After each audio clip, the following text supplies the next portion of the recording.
মায়েরকোল এলাকায় সোমবার সন্ধ্যা 7:30টায় চারচাকা বোলেরো পিকআপ ভ্যানের ধাক্কায় জখম এক টোটো চালক। ঘটনাস্থলে পুলিশ। পূর্ব বর্ধমান জেলার মেমারি থানার অন্তর্গত মায়েরকোল এলাকার ঘটনা। ঘটনাটি ঘটে সোমবার সন্ধ্যায়। পুলিশ সূত্রে জানা যায়, জখম ওই টোটো চালকের নাম হারান সরকার, বাড়ি মেমারি থানার ছিনুই এলাকায়। হারান সরকার টোটোতে থাকা যাত্রী নামাচ্ছিলেন মায়েরকোল এলাকায়। এমন সময় একটি চারচাকা বোলেরো পিকআপ ভ্যান সজোরে এসে ধাক্কা মারলে মাথা ফেটে গুরুতরভাবে জখম হয় ওই টোটো চালক।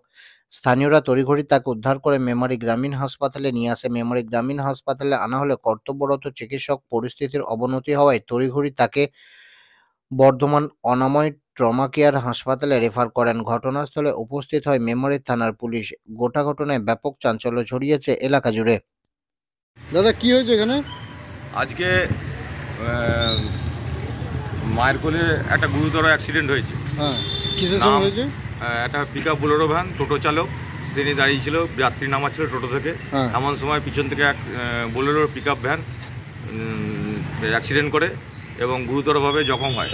ওই ব্যক্তিকে যখন হসপিটাল নিয়ে আসছে আমরা সমস্ত খবর পেলে আমার ওয়ার্ড সভাপতি 10 নম্বর ওয়ার্ডে ফজল এবং আমি খবর পেয়ে আমার ওয়ার্ড 10 নম্বর ওয়ার্ডের কমিটি, সাংগঠনিক কমিটি এসে খবর পাই, হসপিটালে আসি এবং তার চিকিৎসার জন্য আমরা এখানে হাজির হই এবং গুরুতরভাবে তিনি আহত হয়েছেন। তার দ্রুত আরোগ্য কামনা করি এবং তাকে অনাময় ট্রমা কেয়ারে রেফার করেছি। যিনি আহত জখম হয়েছেন টোটো চালক, তার নামটাম কিছু জানা গেছে নাকি? হারান সরকার, ছিনিয়ে বাড়ি ওনার। আচ্ছা, আপনার নাম এবং পরিচয়? অরুণ কুমার মণ্ডল, মেমারি শহর আইএনটিটিসি ভাইস প্রেসিডেন্ট।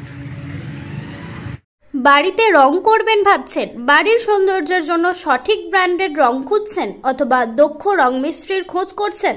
তাহলে আজই যোগাযোগ করুন রঙের জগতের বিশ্বস্ত নাম আকবর পেইন্টস।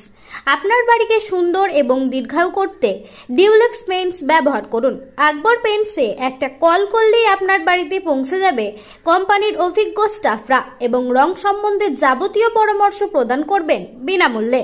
আকবর পেইন্টস প্রোপাইটার মোস্তফা ওরফে রাজা। মোবাইল নাম্বার 8479949905 অথবা 9749031468। চাকতিপাড়া, মেমারি, বর্ধমান।